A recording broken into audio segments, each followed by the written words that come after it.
ओम शांति। 12 दिसंबर 2021 अव्यक्त महावाक्य revise course 9 दिसंबर 1989। मुरली का सार है योग युक्त युक्ति युक्त बनने की युक्ति।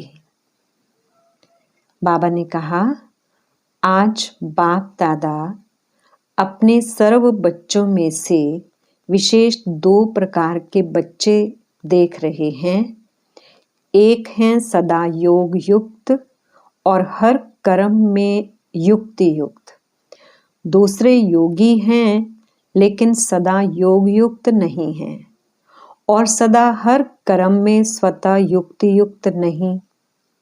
मनसा व बोल कर्म तीनों में से कभी किसमें युक्ति युक्त नहीं।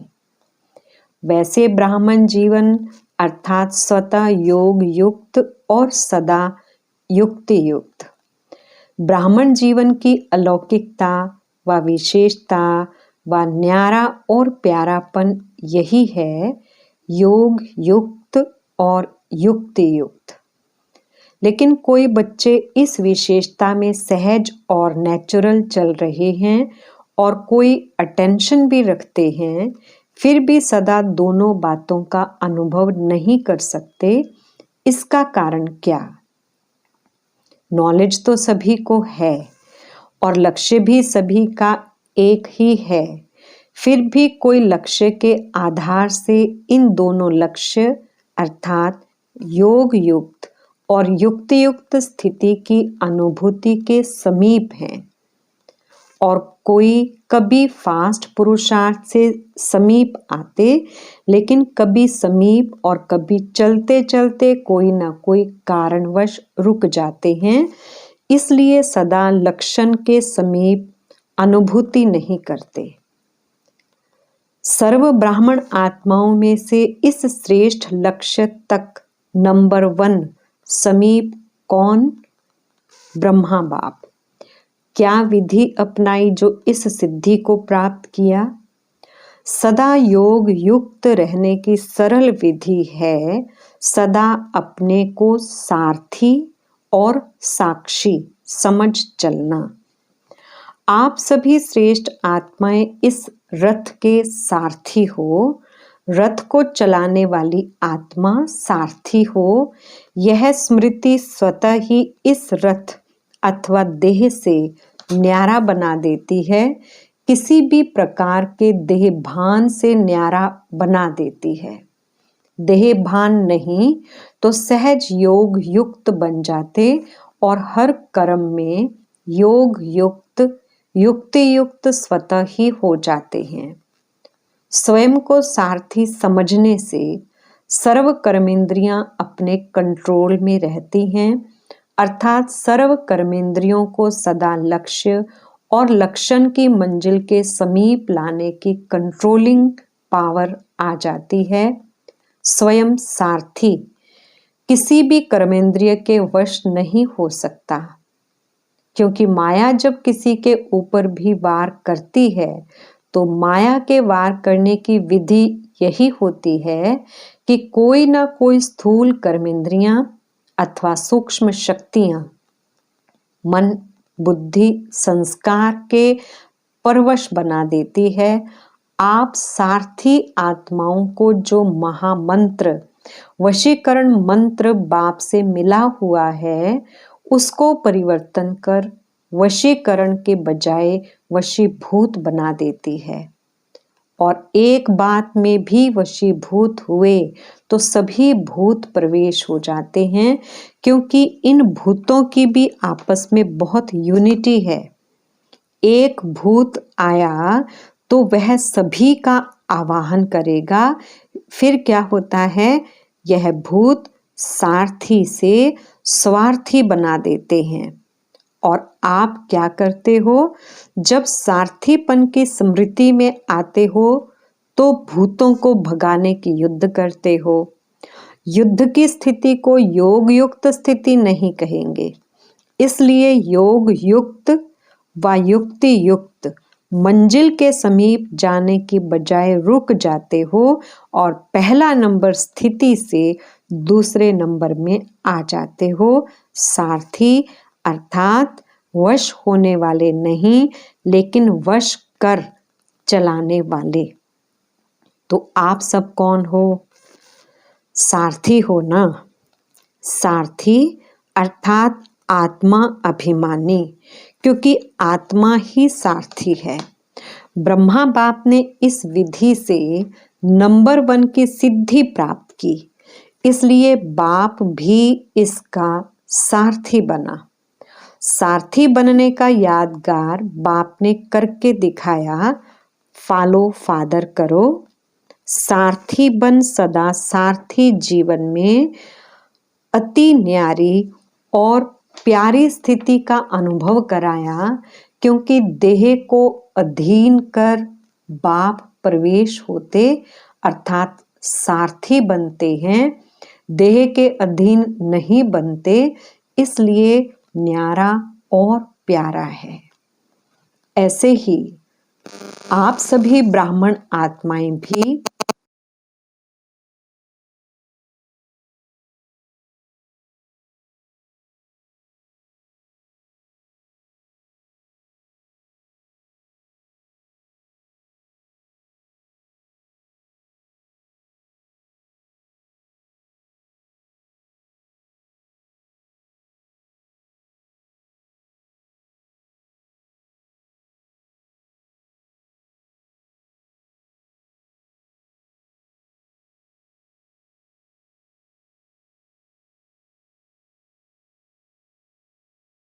स्वतः नेचुरल संस्कार बनाओ। कौन सा? चेकिंग का। जैसे किसी के कोई पुराने संस्कार इस ब्राह्मण जीवन में अभी भी आगे बढ़ने में विघ्न रूप बन जाते हैं, तो कहते हो ना कि ना चाहते भी संस्कारों के वश हो जाते हैं। जो नहीं करना चाहते हो वह कर लेते हो। जब उल्टे संस्कार ना चाहते कोई भी कर्म करा लेते हैं, तो यह नेचुरल चेकिंग का शुद्ध संस्कार अपना नहीं सकते हो। बिना मेहनत के चेकिंग के शुद्ध संस्कार स्वतः ही कार्य कराते रहेंगे। ये नहीं कहेंगे कि भूल जाते हैं या बहुत बिजी रहते हैं। अशुद्ध अथवा व्यर्थ संस्कार हैं।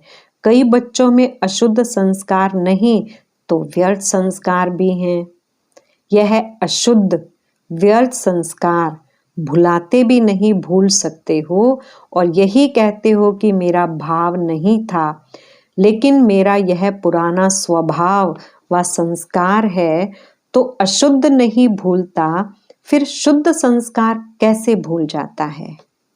तो सारथीपन की स्थिति स्वतः ही स्व उन्नति के शुद्ध संस्कार इमर्ज करती है और नेचुरल समय प्रमाण सहज चेकिंग होती रहेगी। अशुद्ध आदत से मजबूर हो जाते हो और इस आदत से मजबूत हो जाएंगे। तो सुना, सदा योग युक्त युक्ति युक्त रहने की विधि क्या हुई? सारथी बन चलना। सारथी स्वतः ही साक्षी हो, कुछ भी देखेंगे, करेंगे, सुनेंगे। साक्षी बन देखने, सोचने, करने सब में सब कुछ करते भी निर्लेप रहेंगे, अर्थात माया की लेप से न्यारे रहेंगे। तो पाठ पक्का किया ना? ब्रह्मा बाप को फॉलो करने वाले हो ना? ब्रह्मा बाप से बहुत प्यार है ना? प्यार की निशानी है समान बनना, अर्थात फॉलो करना।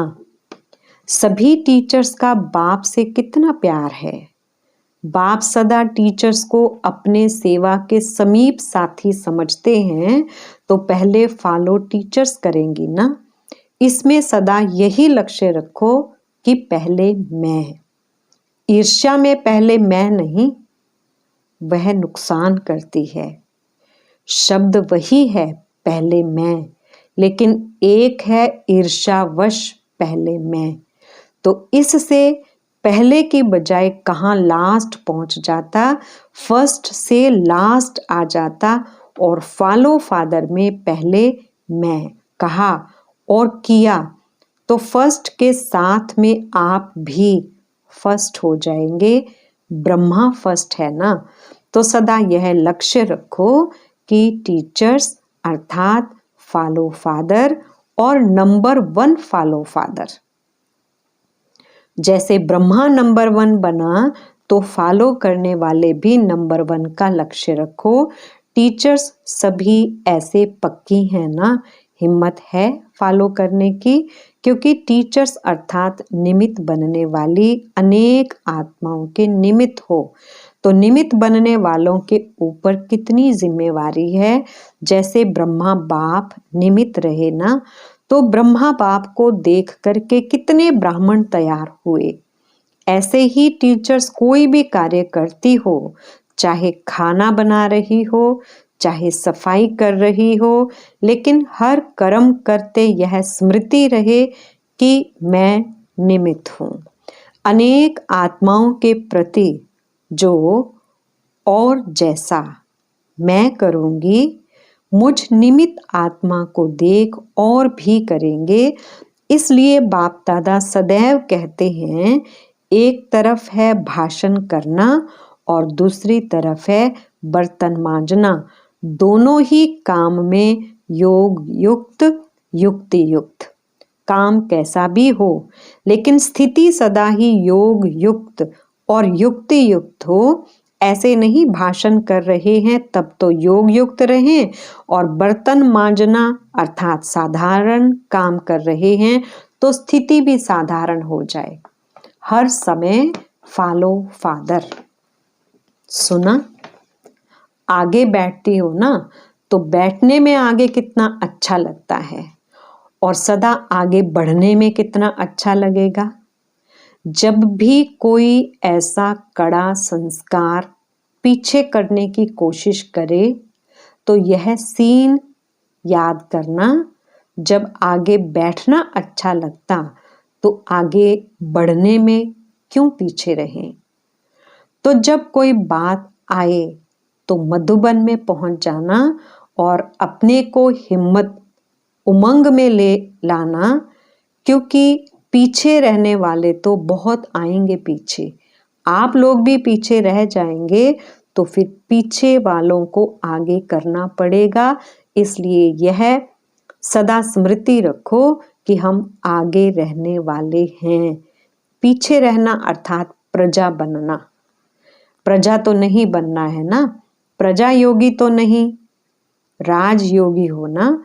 तो फॉलो फादर।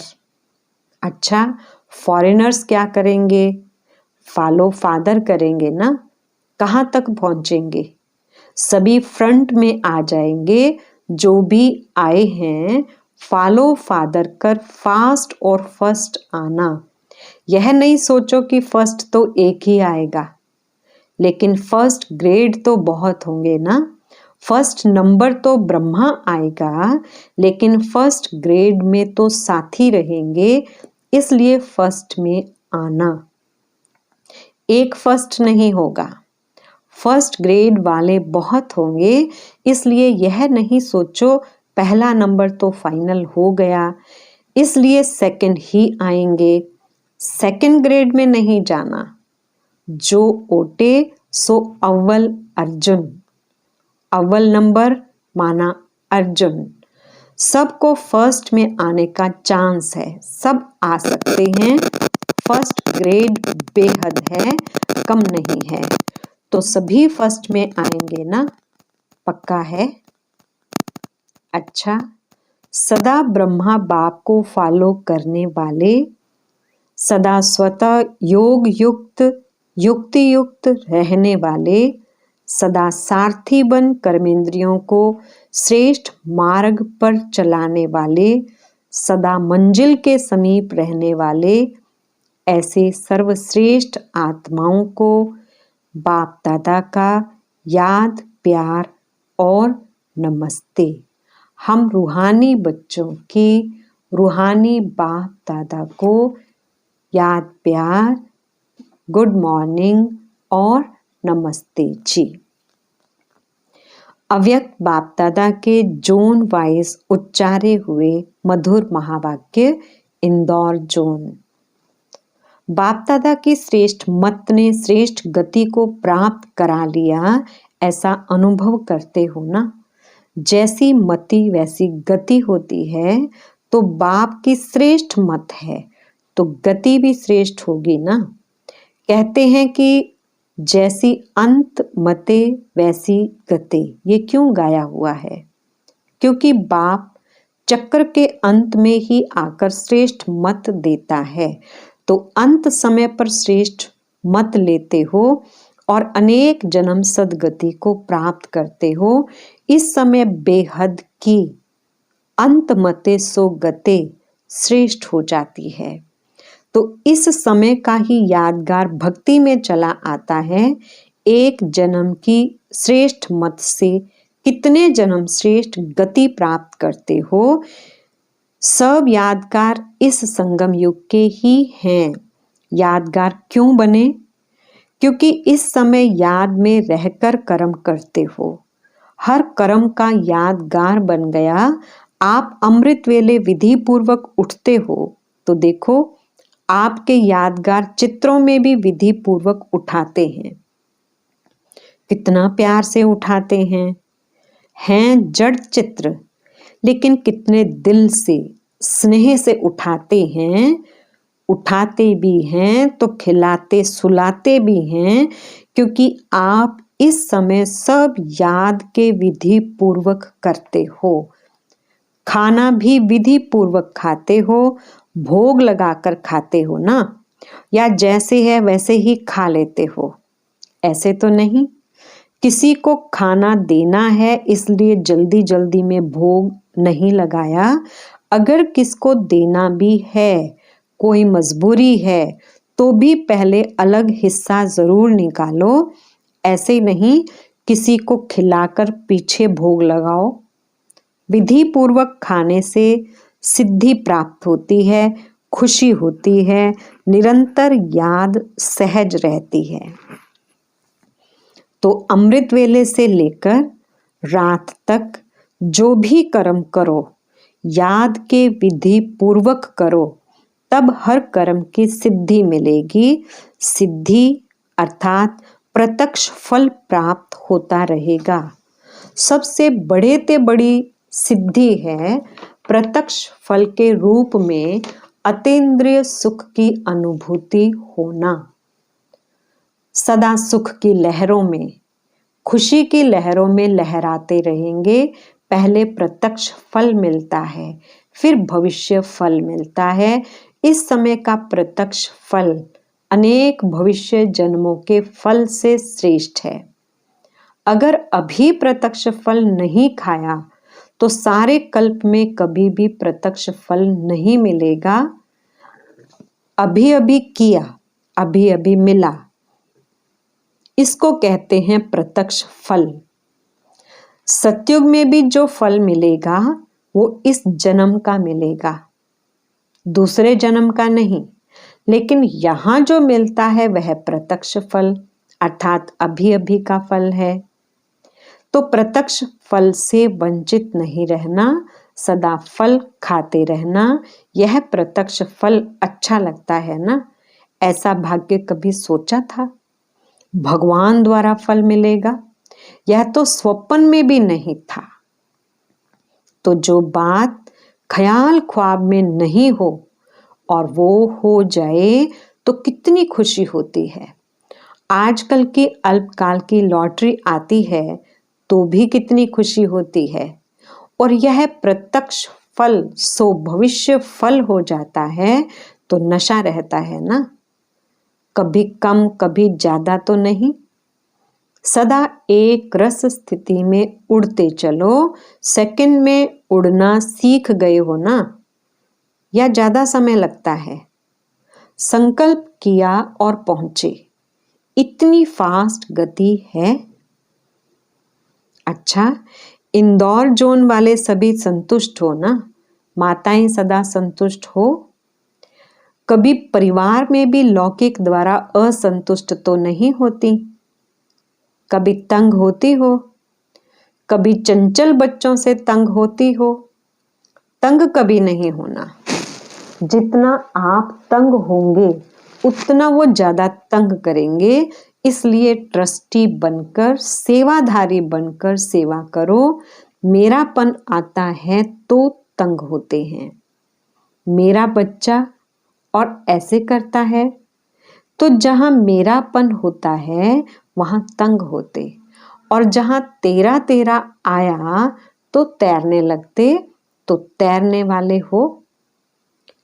सदा तेरा माना स्वमान में रहना। मेरा मेरा कहना माना अभिमान आना।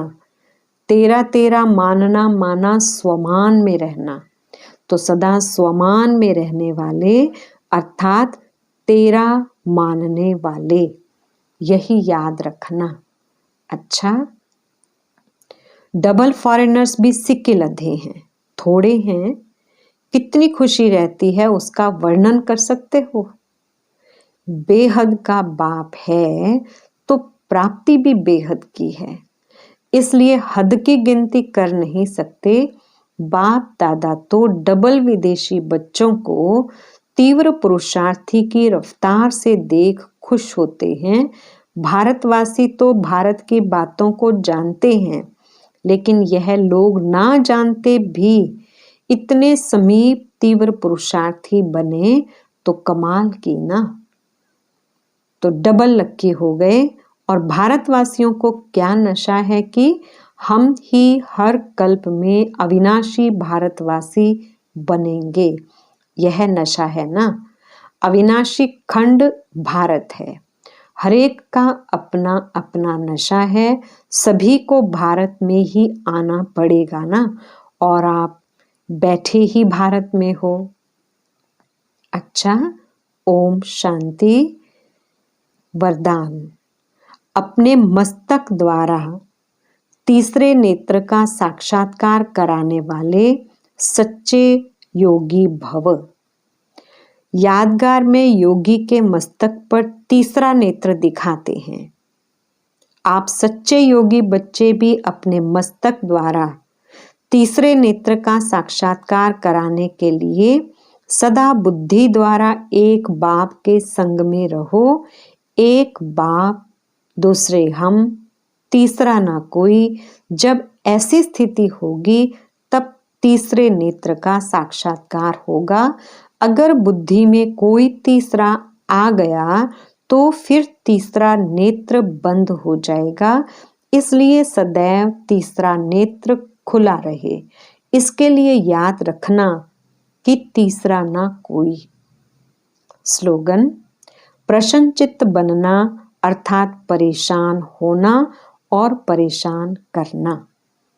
अच्छा, ओम शांति।